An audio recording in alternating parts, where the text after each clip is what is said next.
Welcome to Precinct 444, the official podcast of the National Law Enforcement Museum.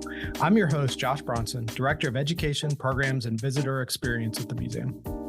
Today's episode, Eyes in the Sky, UAS drone technology and modern policing, explores the rapidly evolving role of unmanned aircraft systems, commonly known as drones. Joining me is Deputy First Class Michael Kleinfelt, UAS Coordinator for the Orange County Sheriff's Office in Orlando, Florida. DFC Kleinfelt is a leading voice in drone operations and integration, and today we'll dive into how this technology is reshaping public safety, enhancing officer safety, and building new bridges between law enforcement and the communities they serve. Welcome. Thanks for being with us today. How you doing, Josh? It's nice to be here. It's good to see you again.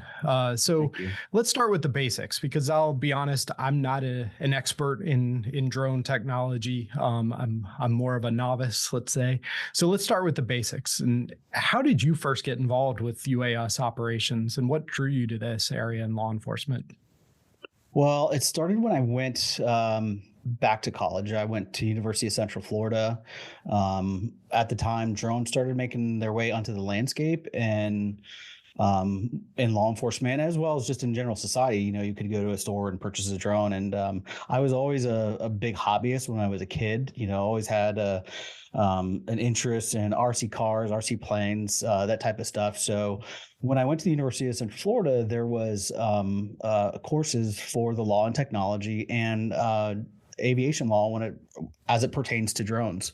So I really took to that. I really enjoyed it. And then our agency started purchasing drones to start a drone program. And initially it was just kind of like, hey, we have one or two drones. Let's start flying them. And then all of a sudden people started to realize, wow, these are great tools. So the gentleman who was here with me, who initially started that, he really kind of got the feet under the program, and then he retired abruptly. He's just like, I'm out. I'm done. I've done this long enough. I'm going to go be retired. And then they kicked it over to me and said, hey, now we want to really start integrating a drone program and really start to really get this thing moving, because it is going to be law enforcement. And I'm like, man, this is right up my alley. Absolutely. It's like the dream job for me. So they moved me over here temporarily just to get the program going. And then once they realized the magnitude of the work involved in running a drone program and making sure we're compliant with FAA regulations and state laws and safely training people, are like, hey, you're going to have to stay here full time. So I'm like, oh, tell me no more. So I really took to that, and I'm living my best life here as the drone coordinator here at the sheriff's office. So that's kind of really how I got started with it. That's great. It's really fascinating. I think sometimes people don't think about all the different jobs that there are within law enforcement. I know that some of the things that we've been trying to educate people on is just how diverse, a job field law enforcement is, right? Where you don't just have to be, patrol or SWAT, or, there are all these other opportunities out there that are really fascinating, that really play to people's skills and their interests too. Yeah. Josh, looking back on my career, I started my career in 2002. If I went to my boss when I first started and said, hey, can we buy some drones? They would probably hand me a pink slip and send me out the door and say, this guy's crazy. Yeah. But I've served my community in so many ways, either on patrol. I worked as a mounted patrol deputy. So I rode horses, which goes to what you said, the vast opportunities out there for in law enforcement. I worked as a rape investigator for 5 years. I've worked in the courthouse. I've worked with youth services. I've worked in narcotics. I've done quite a bit within my career, and I think this is my final landing spot. Will be drones, just because I really love this. It's great. It's great. So walk us through how a UAS program a drone program is typically implemented within a law enforcement agency. I think there are probably a lot of folks out there that are not familiar with, how you even begin to comprehend and sort of set this up, right? Yeah, so I guess you really have to find your need first, and really, honestly, that's pretty easy. In law enforcement, you get these calls where you need a helicopter on scene. I don't think there's an agency out there that's never had a need to have an aviational asset on scene, especially a helicopter. So you first define the need, and then you got to work on funding. Drones are somewhat expensive. But then you put the funding together, and then the next step is you build out a safe training program, because these are aircraft and they share airspace with manned people. They gravity takes over if you're not maintaining your batteries safely. I mean, there's a lot that could go wrong with a drone program. So the first important role, though, as we're developing a drone program, is how safe is it going to be, and what is your level of commitment to safety. We push safety very, very hard, and there's a lot in the industry that I work with throughout my network, and safety is obviously the number one priority, because a lot of us, we love this stuff. We love being able to provide this to our communities, but we also don't want people to get hurt with what we're doing. So. Yeah, absolutely. That's a great point. And, one of the things, so in the museum, in the National Law Enforcement Museum here in DC, we have a helicopter hanging from the ceiling, right? And that takes up a huge footprint, in the museum. And it's a very important helicopter that we have in the museum. It was involved in a rescue operation of an Air Florida flight that crashed back in the early 80s. But then we also have a drone, in one of the display cases, and obviously much smaller and compact. And, I always like to point out to people as I'm giving them tours, like, we certainly need helicopters, right? A drone's not going to ever replace, well, maybe it will, depending on at some point. But Let's at the replay point this in we're about at, 6 years. Yeah, exactly. Okay. At this point in time, at this moment, a drone isn't necessarily going to replace a helicopter for like rescue operations in the same way, but at the same time, we might get there, right? And so, what are all the different ways that a drone can be used, within law enforcement? Because I think it is an interesting contrast, right? Where it's, big helicopter versus a small drone, and, but the small drone can do a lot. So what are some of those things? Yeah, the types of calls that we respond to are missing children, burglar alarms, really all things that we used to deploy a helicopter for, which is costly to the taxpayers. I mean, a helicopter's close to $1,000 an hour to operate. Not to mention you got two souls on board, for the most part. So a burglar alarm on a roof we can generally respond to with a drone and relieve the helicopter and leave it available for things that drones can't respond to, like your kidnappings or bank robberies, those types of things, where there's a mobile vehicle that a drone just obviously can't be involved in that type of pursuit. So, so we relieve the helicopter of a lot of those. Myself, I fly as a tactical flight officer, so I fly in the helicopter as well, and we'll be out heading to one mission, and then we'll hear a call like, "Hey, can we get a drone over here?" And we come to find out that it's just a car in a pond, right? Used to be a helicopter call. However, no longer we need to dispatch a helicopter. All we need to do is dispatch a drone to be able to provide that oversight. So, it's still kind of unpacking some of the uses that drones are going to be used for when it comes to public safety and public service. So, there's something new coming out, almost every day. So, and not to mention, there's a variety of types of drones. We have drones that can fly indoor in GPS denied environments that can help us not have send a deputy into a building where we think there could be some sort of ambush or something like that. So, so a drone is really able to help those types of calls as well. So there's a variety of uses for drones when it comes to public safety. And there's a variety of tools, if you will, of drones. You have indoor drones, you have outdoor drones. So yeah, it's still kind of unfolding though as to where we're going with them. You mentioned flying them into a building, and instead of having an officer go in, let's say, so there's an officer safety element to what a drone can provide.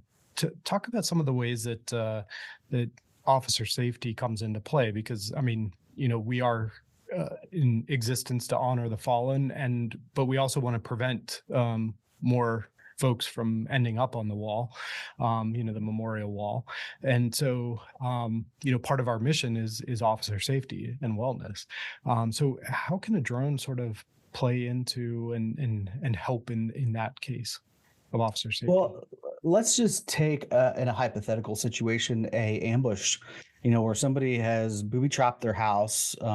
They know that the cops are going to come for them. They surrender with hopes of, hurting some of the law enforcement officers. And, I remember when I was on SWAT, I was the first guy in a house one day, and the only thing hanging from the ceiling where a ceiling fan should have been was a shotgun that had a line that went all the way along the roof, along the side of the wall to the door. Had that been rigged, I don't know that I would be here speaking with us today.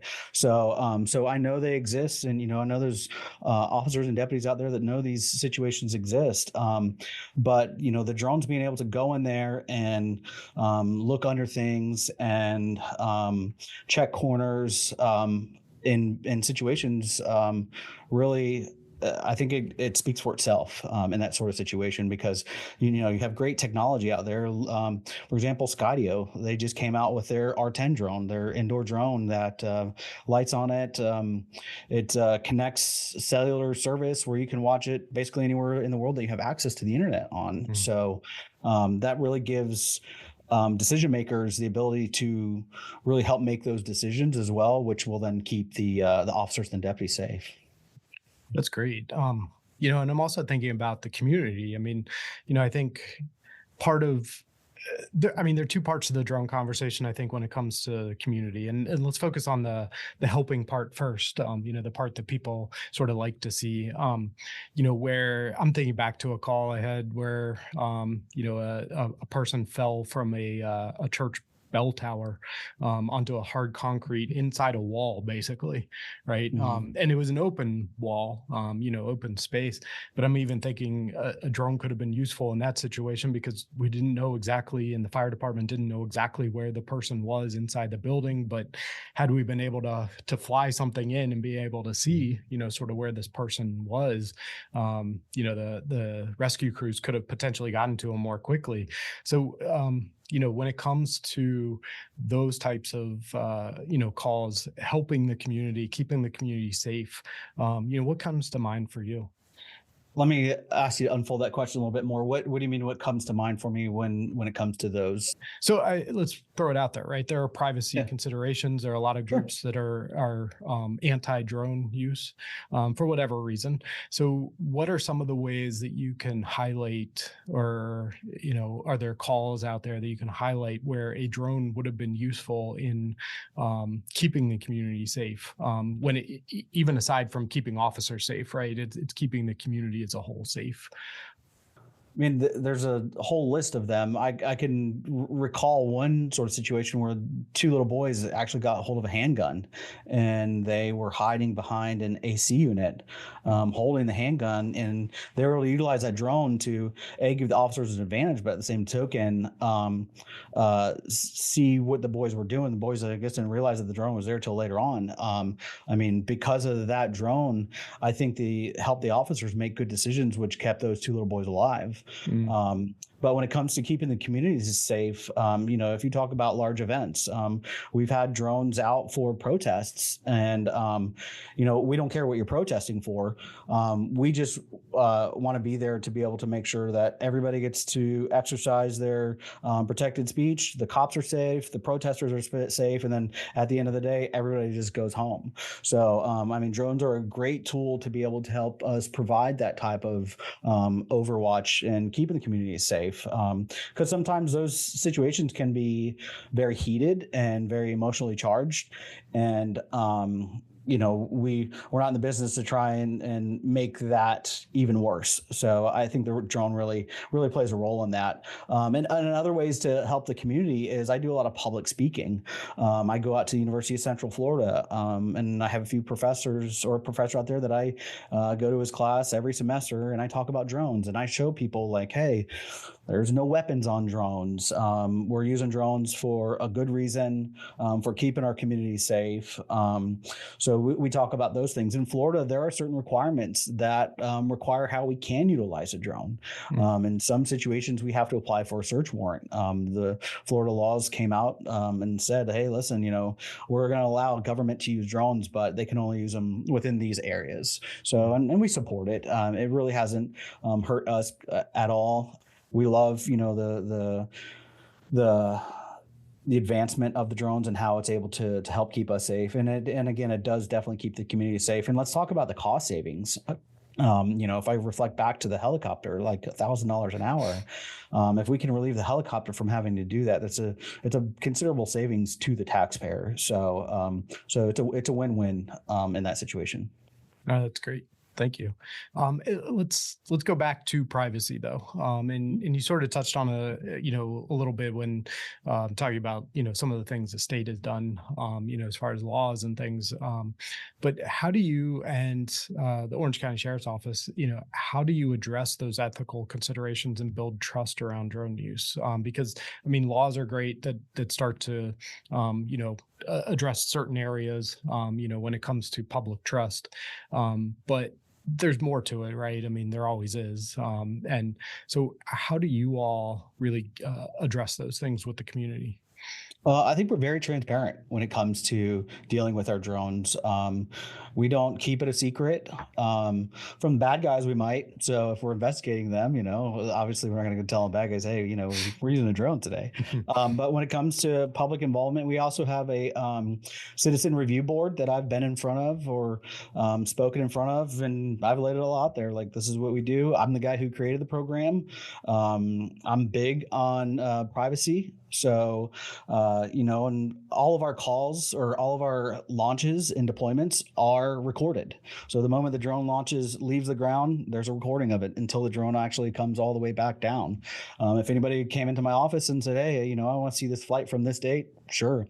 As long as it's not an ongoing investigation, obviously with some parameters that we'd have to maintain it. But if that's not it, I don't have a problem, doing that. Plus all of our guys that come in, I meet them all, I train them all. So, and I do talk about, there's an article by the ACLU that, somewhat supported law enforcement using drones, but they said, hey, we kind of want you guys to stay with these boundaries with it. And, that's one thing that I bring up for my class to consider when I'm teaching is like, people do have concerns with government and this type of technology. So you must be mindful of that. But a lot of the guys, when I talk to them, most of their experiences are just people, general curiosity, like, oh, I want to see what the police drone looks like. So, you show it to them but, just being involved with it, they'll talk at schools. I'll talk at schools. I think all those things will really help your community recognize that and understand that your intention with drones is always going to be safety and the community first and the taxpayers. And I think if you stick to that, then you're not going to have any problems with it. So, and just be transparent about it. Sometimes just general curiosity is what I find. Well, and new technology is always, met with skepticism, right? Whether it's, radar detectors or, our speed cameras and, whatever the new technology is, they're always going to be skeptics, right? That's just something we've always had to deal with, not just in law enforcement, but, throughout society, AI, for example. That's obviously a big one right now. Where do you see AI sort of fitting into drone programs? Or do you see AI fitting into drone programs? Oh, most definitely. I think you're going to see AI helping to manage drone programs, to helping collect data for the drone program, evaluate flights potentially for the drone program. Not to mention, I see AI being involved with on board locally on the drone, being able to help the drone fly effectively and fly efficiently. And I know that because I've been to California and I've met with, some of the companies that are building these things. And, obviously AI, just like drones, is not going anywhere. It continues to be part of our society. I went to the dentist's office a few weeks ago and they're using AI to take pictures of my mouth. And they're like, oh, this is really cool. And I'm like, that's kind of freaky, but okay, as long as it works. So, so AI isn't going to go anywhere. Do I see it actually being able to spot crimes or something like that? Probably not. I mean, there's a lot that would have to go down for that to kind of occur, but I have seen it where it's helping to improve flight. Making it safer for operators, making it safer for the drone system on board locally as it flies. So I feel it's definitely going to be part of things in the future for sure. No doubt. Do you see AI sort of being involved in autonomous flight where you don't even really, for example, I mean, we have obviously all over the place, there are fixed camera systems, right? With a camera at an intersection or something like that helps to, either it's just there to capture, the surroundings in case something does happen, or it has a license plate reader on it, or, whatever the case might be, right? Do you ever see cameras on drones being sort of just eyes in the sky, sort of autonomously, just sort of fixed position, anything like that? Or is that not No, the I don't direction you see entirely things going? I don't see that happening, only because at present battery capability Sure. of the aircraft. I think most manufacturers are going to want to make a more effective and efficient drone, and to be able to use AI to move that along, I think is really the route that they are going to go. When it comes to autonomous flights, drones can already exercise that, in this sense that, let's say I'm out flying and my controller loses power. Well, the drone will autonomously return, what they call RTH, return to home. It will all by itself fly its way back and then land where it took off from. And then if you want to delve further into autonomy, with some of the manufacturers, Skydio comes to mind. They built obstacle avoidance using autonomous features within the drone to help the pilot avoid crashing the drone into objects that it may not see, or under the stress as the operator may not realize are there. Well, that autonomy will kick in and help the drone avoid crashing into that. So you do see already those types of things into it. Do I think drones will just be flying around looking at people and stuff like that? Probably not. I don't see that going. That's not going to happen. I don't think there's any politician or chief or sheriff that's going to be like, yeah, just go fly the drone and start looking for people. We don't do that in Florida. It's not what we exercise or what we practice. Our focus is, let's catch the bad guy when we have a reason to catch the bad guy. Let's find the missing kid. Let's find the dementia patient. Let's show the community and inspire kids to be drone operators one day, because it's a really cool and fun job. So I think that's kind of where we're at, when it comes to that other stuff, though. I don't see that really coming into play. What about, and I'm going down sort of a rabbit hole with what about, right. Questions, but, what about life flight type missions or rescue missions that helicopters have flown? Let's say you can, do you ever see a time where, and maybe the answer is I don't know, but do you see a time where drones are able to put somebody, put a rescue tech into a place where a helicopter, it would be much too difficult for a helicopter to get into. The drone can get in there. They can attach some sort of, hoist and get the person out of there. Do you ever see something along those lines, or is that already happening even? I think if you can dream it, it can happen. I'm going to go make $1 million then. Yeah. $1 billion. America just has so much potential, especially with us moving away from Chinese-made drones into American-made drones. Like, I've met these guys that develop these things. They're just chomping at the bit for the next coolest, the best thing, how to make our communities safer. So, I think it could absolutely happen. I think it'll take a little bit of time and a little bit of practice and troubleshooting. But yeah, I definitely think there's a time with that. I mean, you can look to some of the stuff right now where you're seeing AEDs being delivered onto scenes. I know in Orange County, in the southern part of our county, South Orlando, they're delivering EpiPens and Narcans, on a drone to some of those calls that they can reach. So yeah, I mean, we're already continuing to find cool ways to be able to utilize this technology. So do I I think what you're saying could happen? Absolutely. Yeah. Let me know. Let's go to business. LLC. Yeah, seriously. All right. Let's stop the podcast. And now I'm just sure. Yeah, we're out. I'll talk to you guys later. Oh, that's funny. All right. So, one of the things I think that people don't understand necessarily are just the amount of regulations that go into a drone program, right? FAA regulations, state regulations, certifications that are required. Can you talk a little bit just about, what regulations there are, what challenges you have in setting up a drone program? Are there national standards when it comes to certification, or is it more agency specific, state specific, those sorts of things? Yeah, so let's unpack this because there's a lot to that. Yeah. When it comes to certification, let's just start how we acquire a drone operator. That's a recommendation that comes from the superiors, from that specific deputy's superiors. Makes a recommendation because we'll put a call for drone pilots. They're recommended prior to them being accepted into our program. They must first get what is known as their Part 107, which is your commercial drone pilot operators certificate from the FAA. Everybody calls it a license. It's just a certificate.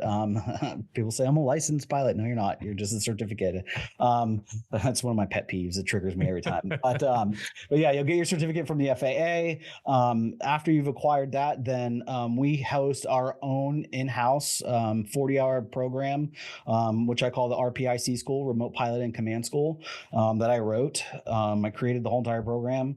And then it's 40 hours. It's a week-long course where we go into privacy concerns. We go into what the laws are of Florida. We go into aviation, airspace. Like there's just so much involved with that. How to operate the drone when the helicopter is on scene, and how are you supposed to alert the helicopter? So it's very deep diving into that, on top of hands-on practical flying stuff. They've sent me people that are like, I want to be a drone pilot. Oh, by the way, I've never flown a drone before. And I'm like, oh my gosh, it's like teaching teenagers how to drive.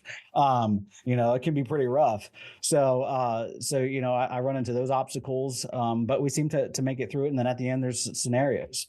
But I think as the technology continues to grow, there's a big push to going to what's called drone as a first responder, where I could literally sit in my office and there's a drone in a box on top of a roof that's hooked up to the internet that I could remotely deploy to a call for service.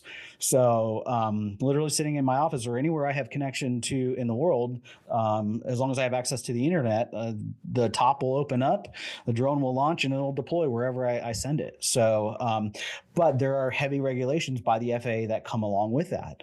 They want a ConOps as contingency operations as to how are you going to avoid crashing into manned aircraft out there? What is your protocol for that, and how are you going to avoid those types of things?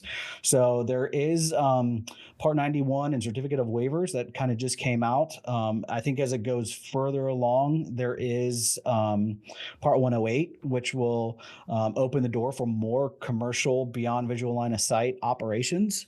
So yeah, there's a lot going on with that on top of our agency policy. We have agency policy. Hey, these are things we'll deploy a drone for. This is how we maintain the drone. This is where we'll fly it. So yeah, there is a lot that goes into this. Everybody has their hand in it with drones, and I think back when I went to college, the law permeates everything, and that's very true. When it comes to drones, there are laws all sorts of different directions and administrative agencies that also regulate how we do things. So, but if you sit through it, you can kind of work your way through a lot of it. So let me ask you about interagency operability, because, Orange County Sheriff's Office, I'm not telling you anything you don't know, but it's a very large agency, right? A huge agency. We have Disney and the theme parks. Yeah. You have everybody. You have, Super Bowls and, also, well, maybe not, I don't know, but you have all sorts of major events, right? Monster Jam, EDC. Monster Jam. NBA games. You have all sorts of things, right?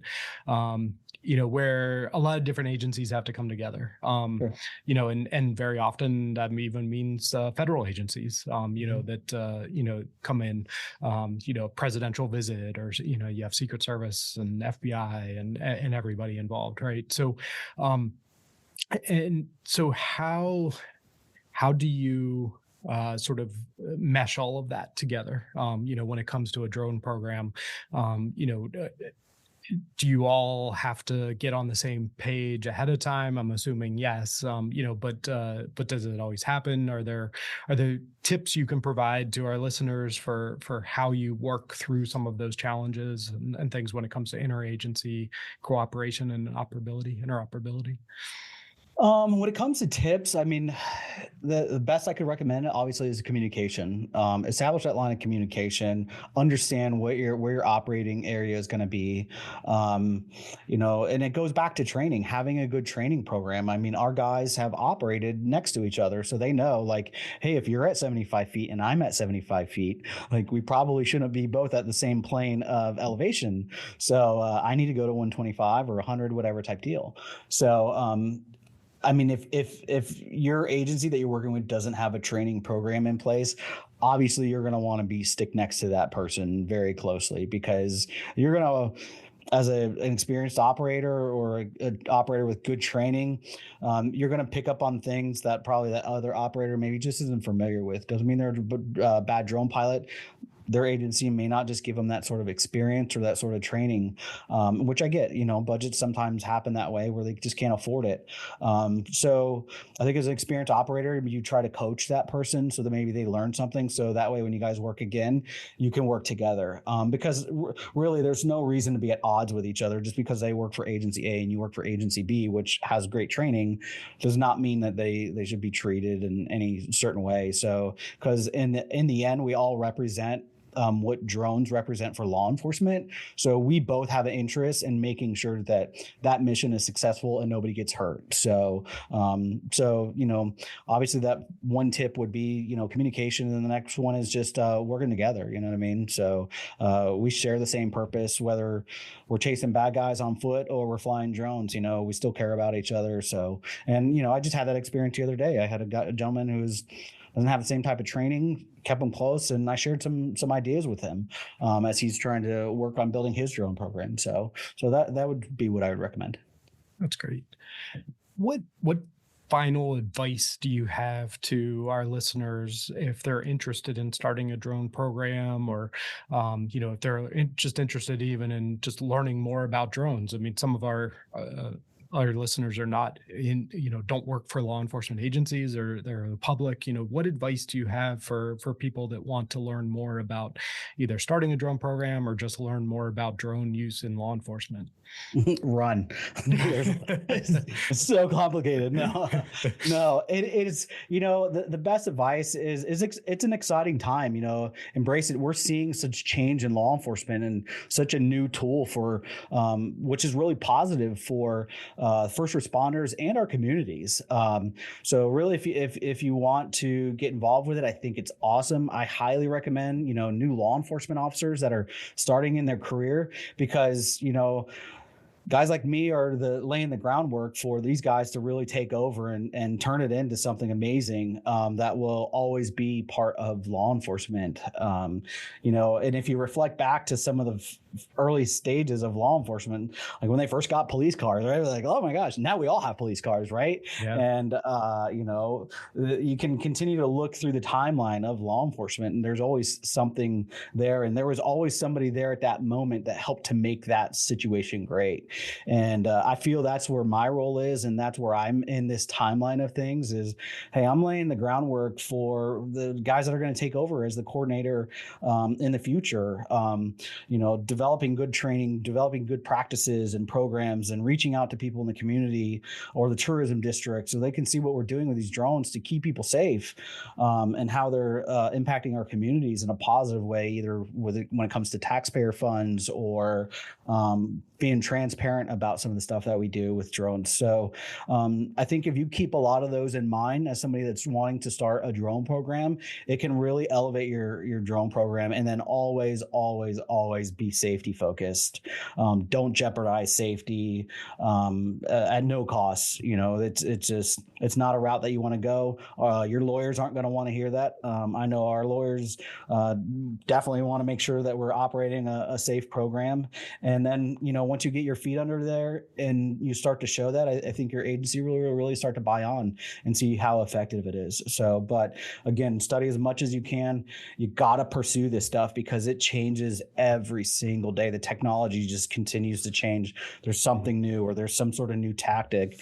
And then counter drones, look what you're seeing overseas. You want to follow that stuff too, because unfortunately there could be a terrorism attack where drones are utilized. It's not beyond the scope of possibility. So you always want to be mindful of that stuff. So, but yeah, it's a great time, definitely a great time. And if you can get into it, 110% recommend it.